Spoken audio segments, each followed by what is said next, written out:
Hello and welcome to the Daily Aus. I'm Billi. I'm Zara. In the very late hours of Thursday night, the Australian Senate passed a social media ban for children under 16. Social media is doing harm to our children. Today, parents can have a different discussion with their young ones, a different discussion that will result in better outcomes and less harm for young Australians.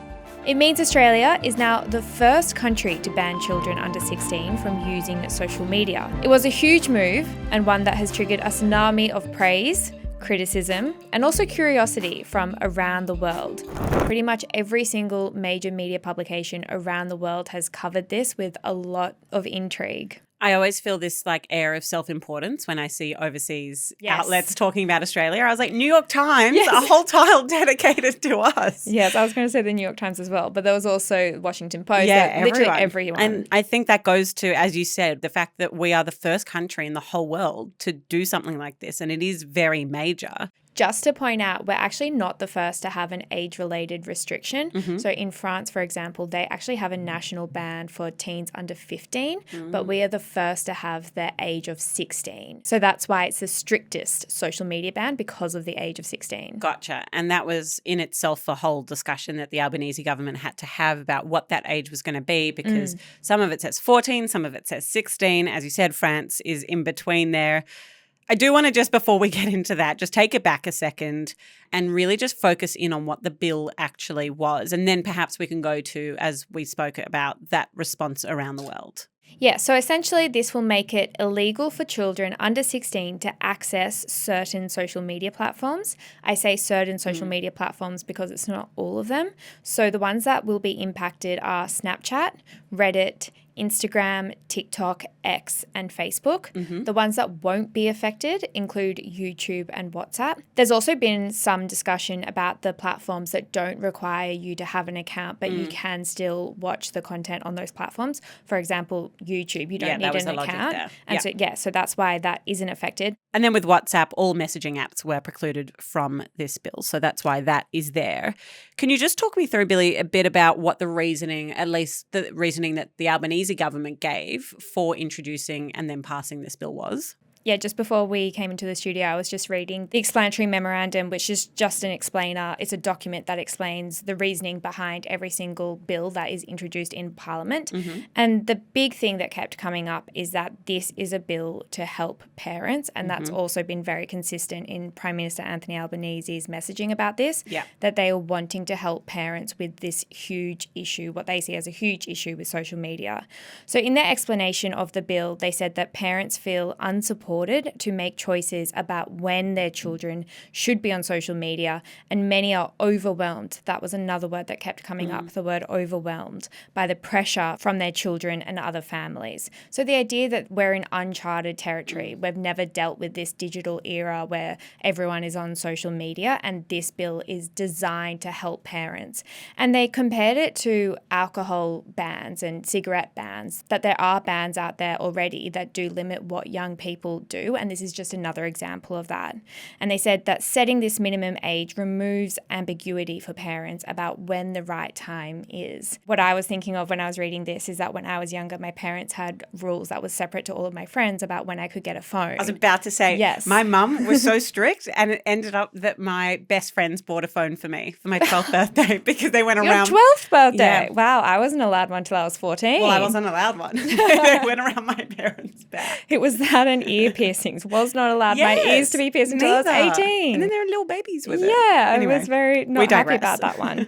But this is basically saying that there will be no difference in when young people can be on social media now. It's not the parents' choice. Exactly. It's the government's choice. And for why they don't think children should be on social media, they talked about the harms experienced by young people. There was a big focus on mental health, which I think is well documented, that there is this big concern that young people being on social media is really bad for their mental health. Yeah, and I mean, I think that part is fairly self-explanatory. Anyone that is around a young person can see what happens when they spend a lot of their lives online.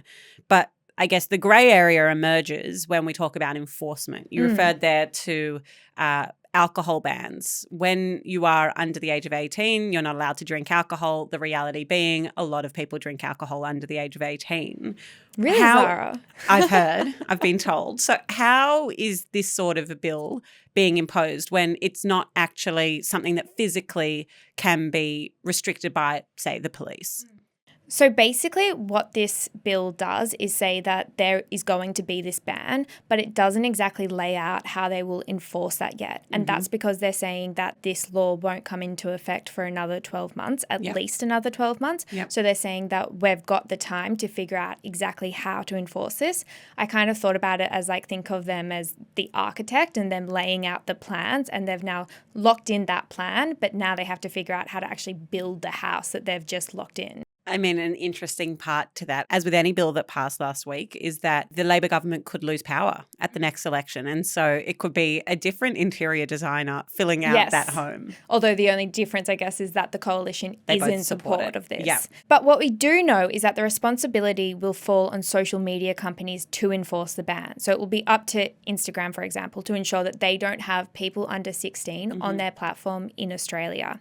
And if they're caught not complying, we know that it will result in a $50 million fine, up to a $50 million fine. Another thing to note is that the government is very clear that, of course, just like any law, the rules will be broken, just like you mentioned with alcohol. You know, it's no secret that people under 18 feel stupid even saying. Obviously, a lot of people do still drink under 18, and they're saying this is no different.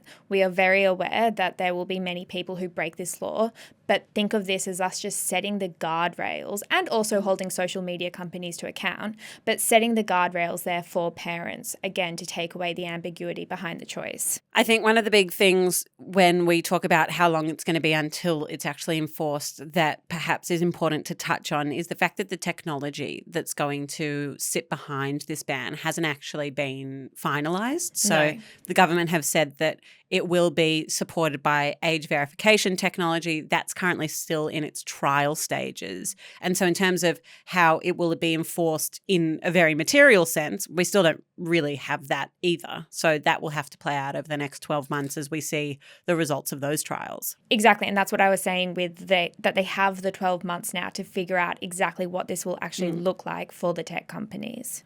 And I guess there is one of the points of criticism that have emerged, and I won't jump the gun, I know you want to talk about that a bit later, but the fact that should the government have waited until all of those things were in place in order to pass that legislation? Clearly they decided no, and that this was worthwhile to pass now. And part of that, as you said, was the fact that it is supported by not just the Labor government, but also the opposition. In a rare moment of bipartisanship, it passed the Senate with almost all of the coalition supporting. There were 2 coalition senators who crossed the floor. Why don't you tell me a bit about where the coalition stands on this issue? Yeah, so they have been very strong in pushing for the government to introduce this ban. So the opposition leader, Peter Dutton, in June actually, he said that he would introduce a ban himself within 100 days of coming to power if the coalition was to win the next election, which is due by May next year. So they, again, were really pushing for this to happen. Like you said, there were 2 coalition senators who opposed the bill. Zara, you were just talking about how the companies will do this with the technology and what kind of technology they will build. I was just watching an interview that Peter Dutton did with the Today Show on Friday, and he said something that piqued my interest. He said, the companies have the technology now. Without collecting any of your data, they can identify your face as being under or over 16, and they should deploy that technology, as they do across a number of their other platforms. So basically he's saying that the platforms themselves should be literally looking at the faces of their users through the cameras on their phone and determining whether you're over or under 16. Look, that is certainly one way to do it. It seems like the government will look at a bunch of different options. From my understanding, that is not what Labor has talked about it. From my reading from the explainers on the bill, what they are suggesting is more uploading documentation like photo ID to determine the age of their users. Not just looking at the face of someone or using AI to assess the age of someone. No. Yeah. Who knows where the technology will take us though. So Dutton clearly a big proponent of this ban, but it wasn't all smooth sailing for the government's bill in the Senate. In almost as rare a demonstration of unity, The entire crossbench voted together against this bill. So just a quick refresher that when we talk about the crossbench, we're talking about minor parties and independents. So the whole crossbench includes the Greens and then those independent and other smaller minor parties. The Greens were the most vocal in their criticism of this bill. What did they say? Yeah, they're calling it the Boomers social media ban, which I think gives you a pretty good idea of their thoughts on this. In a statement, they said this ban would have serious negative consequences for young people. And they say that whilst they see and admit that there are already negative consequences to social media, they're saying that this ban will make it even worse. So the Greens spokesperson for communications, Senator Sarah Hanson-Young, said they agree that something needs to be done, but they argued that this is not the way to do it. She said it won't make young people safer online, and it doesn't make social media safer for anyone. She went on, young people will be pushed to darker spaces on the web, and regional, marginalised and vulnerable kids will be further isolated. And that's a point that we've heard reflected in some of the expert commentary that's come out from child psychologists and from others in the space who are suggesting that those who find community online, and especially on social media, if they are from a diverse group, might have that gone tomorrow, and that could be a big risk factor for those young people. I think I know what the next answer is going to be, but I'll ask it anyway. Did the tech platforms like this ban? Yeah, it will shock you to know that they are against it. Meta, who owns Instagram and Facebook, and also WhatsApp, who, like we said, are not affected, but Instagram and Facebook certainly are, they said that they respect the laws of Australia, but also are concerned the process was rushed and that the government didn't properly consider the evidence. We touched on the point about this legislation being rushed a little earlier, but I do think it's worth mentioning that this was, I think you can pretty objectively say that this legislation went through a lot quicker than many other pieces of legislation that the government has introduced before. Yeah, and in part, of course, that's because they knew they had the support of the opposition. Yes. But another part of that is that usually a piece of legislation will be referred to committee, and that committee can take anywhere from, a week to 7 months to respond back with their recommendations. That was all done within a day. Yes, the hearings for that inquiry was all done within a day, which by any measure is very quick. In terms of what evidence Meta was referring to when they said that the government hadn't properly considered the evidence, they said that the Parliament's own committee, which we were just talking about, said the causal link with social media appears unclear with respect to the mental health of young Australians. So basically they're saying that there isn't enough evidence to directly link negative mental health consequences with young people from social media. We've also heard from Elon Musk, who owns X. He said it seems like, quote, a backdoor way to control access to the internet by all Australians. Again, a fairly unsurprising comment there from the owners of these huge platforms. He is quite critical of this Australian government. There's been quite a few instances. Yeah, to the point of us being a tiny country on the other side of the world. Elon Musk has spent quite a bit of his time recently focusing in on us. Billi, I do want to just finish up because if our comment section is anything to go by, there is a lot of support for this bill. Around the world, how has it been received?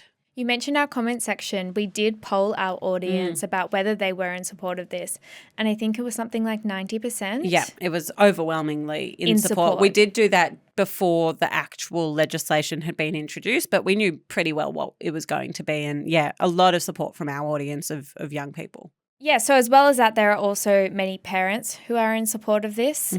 But if we look at the global landscape, in particular, international governments seem to be in support of the Australian government's move. The French Education Minister has said that the EU should follow Australia's lead. Like we said before, France actually already has a ban that keeps people under 15 off social media, but they are pushing for the rest of Europe to also implement a similar ban. So the French Education Minister said, we absolutely urgently need something to be put in place. And that was off the back of Australia's ban.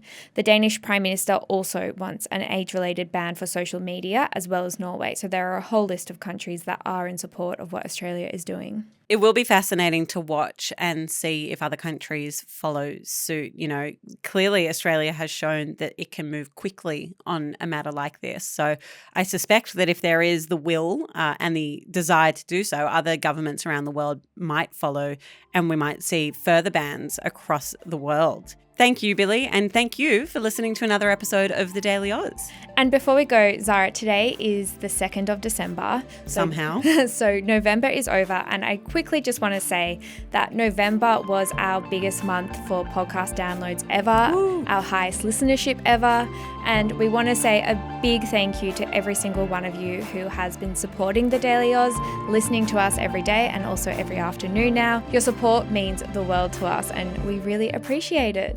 Thank you so much, and have a great day.